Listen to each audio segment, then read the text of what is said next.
اجلاس کے بیان بھی فرمائیں، اور اس کا جو ایک نقطے کا ایجنڈا ہے اس ایجنڈے پر بھی وہ آپ کے سامنے ہماری متفقہ تجویز رکھیں گے، اور آپ انشاءاللہ کھڑے ہو کر اس کی تائید اپنی روایات کے مطابق کریں گے۔ تشریف لاتے ہیں حضرت مولانا فضل الرحمان صاحب دامت برکاتہ ہونا۔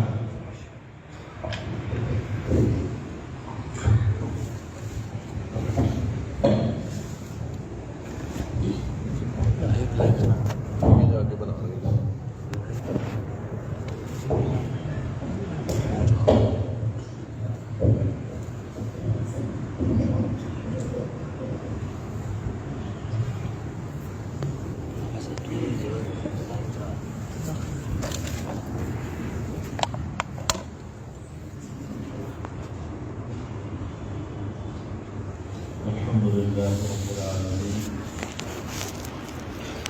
والصلاة والسلام علی سید المرسلین محمد النبی الأمی الصادق الامین وعلى آلہ وصحبہ الطیبین الطاہرین وعلى من تبعهم بإحسان إلى يوم الدین۔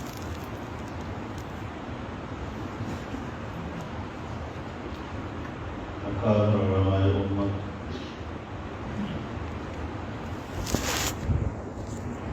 میرے نہایت قابل قدر بزرگوں اور دوستوں،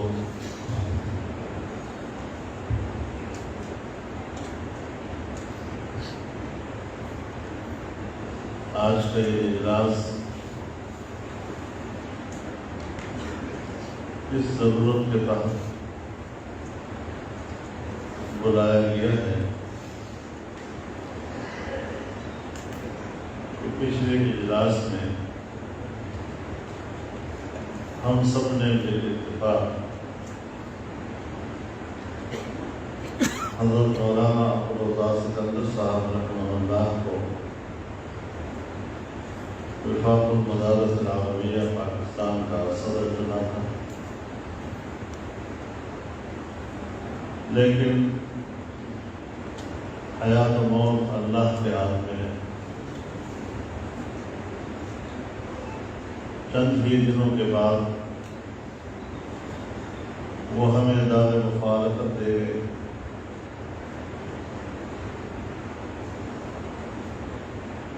جبکہ تمام تر تنظیمی امور، مالیاتی امور جو صدر الوفاق پر موقوف ہوتے ہیں وہ ان کے جانے سے اسی طرح موقوف رہ گئے،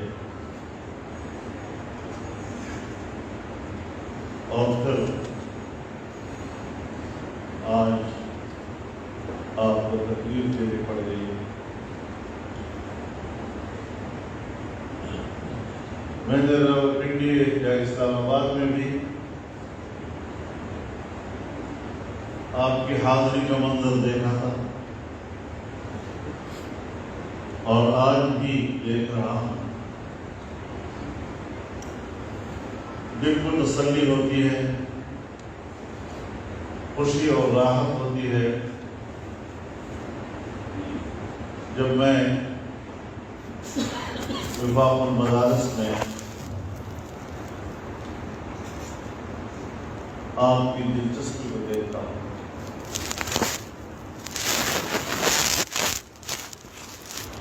یہ بہت ہی مبارک احساس ہے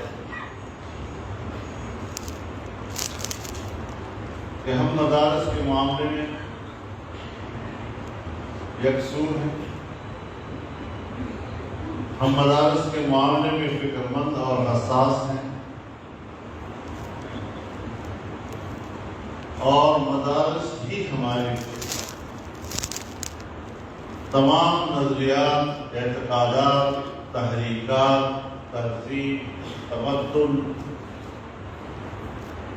کی ماں۔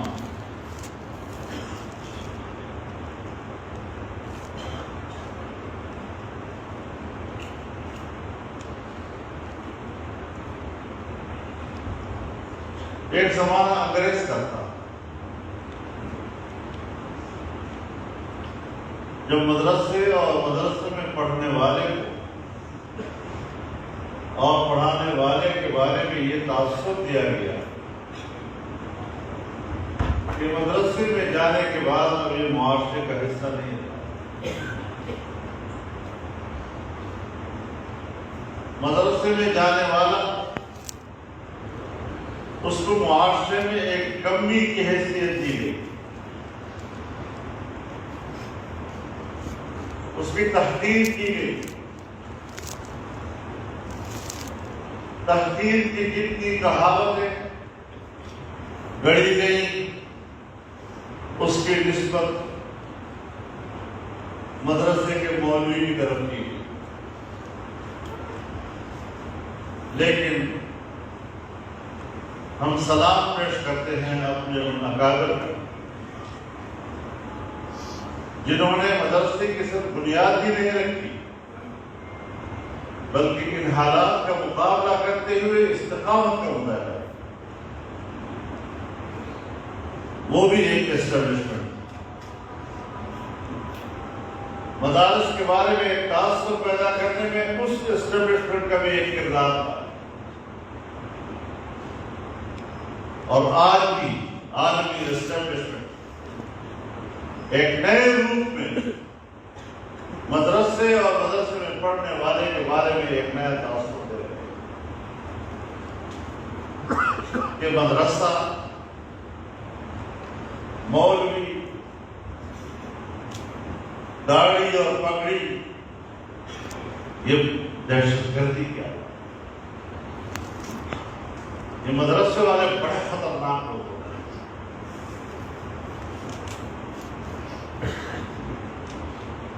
اب اس دور میں آپ کو خطرناک اور بدماش کے طور پر دنیا میں دکھایا جا رہا ہے۔ آج بھی اس سے کہیں زیادہ استقامت کی ضرورت ہے۔ یہ چیزیں ہمیں متاثر کریں۔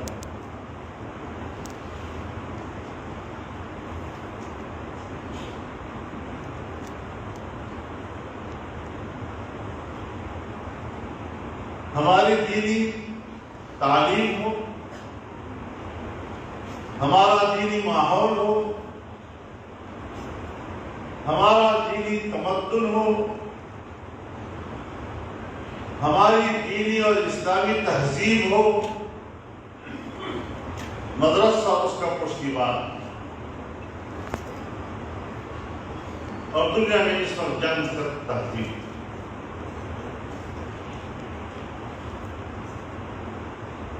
مغربی تہذیب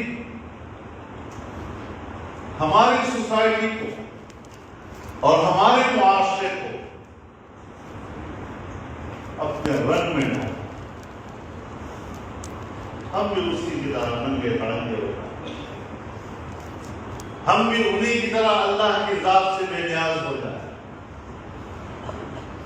اب ہے تو اللہ کی ذات بے نیاز، لیکن ان کی کوشش ہے کہ ہم انسان اللہ سے بے نیاز ہو جائیں، خدا کے مقابلے میں ہمیں لانا۔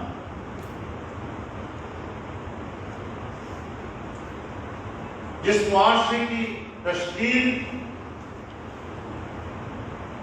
اور جس معاشرے کی تربیت انبیاء کرام نے کی ہے، جناب رسول اللہ صلی اللہ علیہ وسلم نے کی ہے،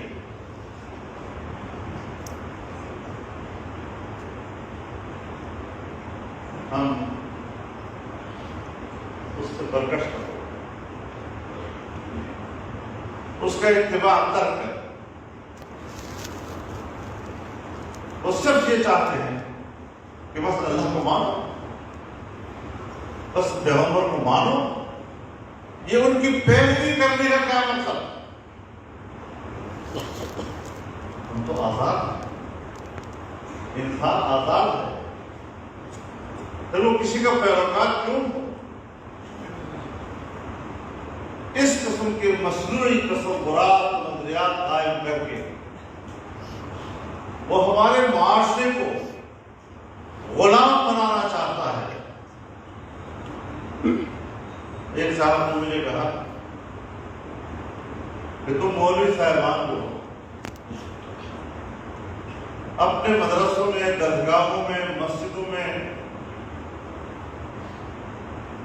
صبح سے لے کر شام تک ایک ہی بات کرتے ہو، اللہ کی عبادت کرو، اللہ کی بندگی کرو، اللہ کی بندگی کرو، لیکن جب آپ روڈوں پہ آتے ہیں تو آزادی اور آزادی کے نعرے لگاتے ہیں۔ یہ آپ کی تعلیمات پہ بات نہیں کہ قبروں کے اندر تم بندگی کی بات کرتے ہو اور روڈوں کے باہر آزادی کی بات کرتے ہو۔ یہ کیا طریقہ ہے تمہارے لوگوں کا؟ میں نے کہا کہ ہم جو قبروں کے اندر اور حجروں میں اور مسجدوں میں اللہ کی بندگی کی بات کرتے ہیں، دراصل یہی آزادی کا وقت ہے۔ اور میں نے کہا ذرا اس کو سمجھتے ہیں، ہم خاندانی زندگی میں آ جائیں، ہمارا ایک ہی باپ ہو، باپ تو نہیں ہو۔ جس طرح دنیاوی زندگی میں ہمارا باپ ایک ہے، اسی طرح خالق کائنات ایک ہے۔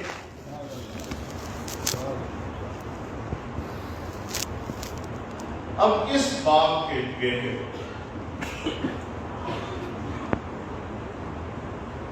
یہ بیٹے جب اپنے باپ کے فرمان بردار ہوتے ہیں، اس کا ادب و احترام کرتے ہیں،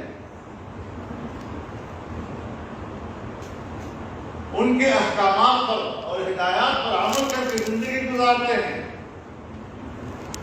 یا ایک بیٹا اپنے باپ کی کھیتی میں محنت کرتا ہے، اس کی زمین میں کام کرتا ہے، یا وہ اپنے باپ کی دکان پر بیٹھتا ہے، یا وہ اپنے باپ کے دفتر میں بیٹھتا ہے، ہماری سوسائٹی بیٹے کو باپ کا مزیرہ نہیں کہا جاتا، باپ کا مزدور نہیں کہا جاتا، باپ کا ملازم نہیں کہا جاتا۔ وہ ایک خود مختار بیٹا ہوتا ہے جو اپنے باپ کے جائیداد پر بیٹھا ہے اور معاشرے میں ایک آزاد تصور کرتا ہے۔ اسی طرح جس طرح یہاں باپ ایک ہے، وہاں اللہ ایک ہے، خالق ایک ہے۔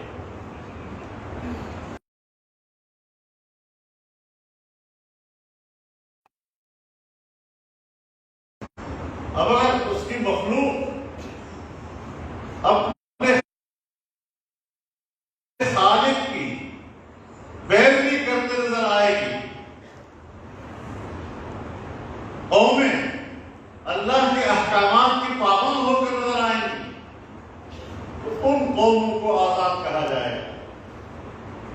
جس طرح میرا بیٹا اپنی معاشی مجبوریوں کی وجہ سے کسی کی زمین پہ کام کرتا ہے، کسی کی دکان پر بیٹھتا ہے، محنت کمائی کرتا ہے، اور اس کو سوسائٹی مظاہر اور ملازم اور نوکر کہتا ہے، اسی طرح جو قومیں اللہ کے احکامات کی بجائے کسی انسانی قوت کی اور ان کے احکامات کی پیروی کرتے نظر آئے، وہ قوم غلام قوم سمجھ کی جاتی ہے، وہ آزاد قوم سمجھ نہیں کی جاتی۔ ماشاءاللہ، سبحان اللہ۔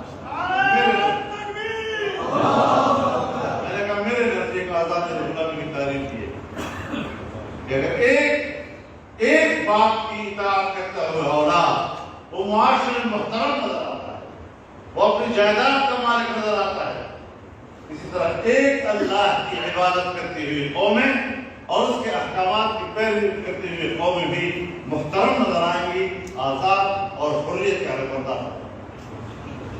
یہ ہے بنیاد۔ عبادت نہ کرو اور اللہ کی خلافت کے لیے دعوے دار بن جاؤ۔ بھلا کوئی نافرمان اپنے نافرمان نائب کو محترم بھی اپنی کرسی دے دیتا ہے. تو پورے کائنات کا صادق اس کا باغی ہو اور روز زمین پر اس کے خلاف مستحق بن جائے. وما خلقت الجن والانس الا ليعبدون. میں نے اس جن کو نہیں پیدا کیا مگر صرف اور صرف اپنی عبادت کے لیے.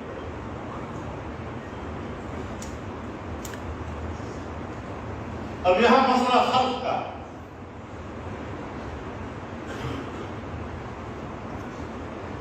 یعنی انسان کو عبدیت خلقتاً عطا کی گئی ہے اور یہ عبدیت تکوینی نہیں ہے، تشریعی ہے.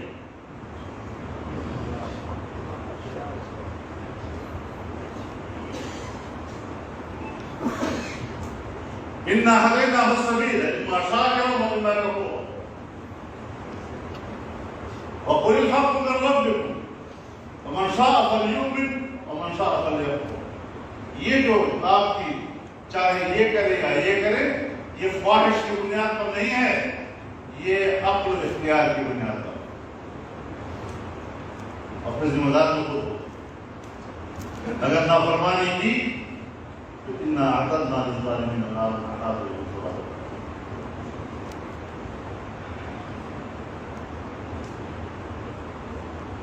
تو زندگی میں آپ بااختیار ضرور ہے، جدت آنا چاہتے ہیں، لیکن یہ آپ خواہش کتابیں نہیں ہیں. آپ نے اپنے اختیار سے اور محاسبوں سے اختیار کریں. اس اعتبار سے اللہ رب العزت کی اور جناب انبیاء کرام علی نبینا وعلیہ السلام ان کی تعلیمات یہ ہمارے اس مدارس کے آج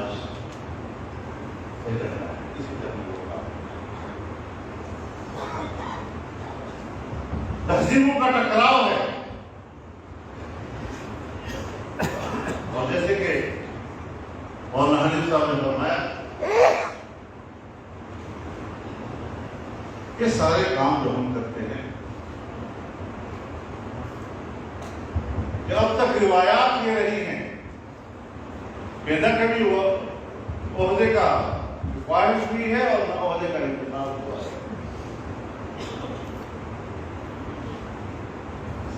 میں ذاتی طور پر ان کو ایک بڑی صحت مند قسم کی روایات کا سبب ہے.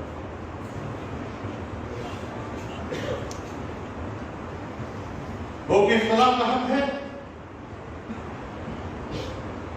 ایسا تو نہیں کہ اختلاف کا حق نہیں، لیکن اپنے اختلاف کو چھوڑ دے وحدت الاتفاق کے لیے اس کا اجر کتنا ہے. منتظر کا ذرا وہ منحق ہو آپ پڑھاتے رہتے بنی ضرور بین روز جن اختلاف کو چھوڑنا اور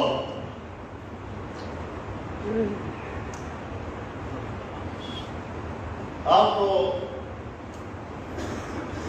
خبریں سنتے رہتے اور خبریں سن کر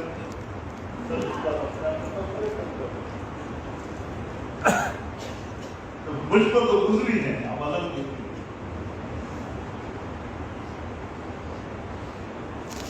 میرے دوستوں، مسئلہ صرف اردو کا ہے. یہ باتیں چلتی رہی، وفاق کا صدر کس کو ہونا چاہیے لیکن مجھے اطلاع ملی اس لیے کہ میری جماعت کے ذمہ داران کو بلا کر کہا گیا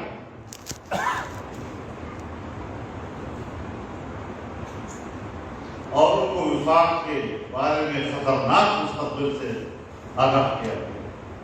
اپنے آسان سے بنایا جو ہی مجھے پتہ چلا کہ وفاق کے بارے میں ان قوتوں کے عزائم کیا ہے،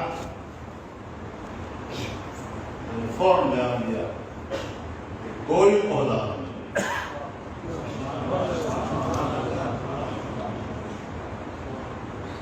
کیونکہ اندازہ لگ گیا تھا کہ اگر اس قسم کی سوچ کہیں جماعت کے اندر موجود ہے، دوستوں کے اندر موجود ہے، تو ہم اس خواہش کو اس لیے قربان کریں تاکہ اس وقت کی اسٹیبلشمنٹ کو ہماری وفاق کو نقصان پہنچانے کا موقع نہیں۔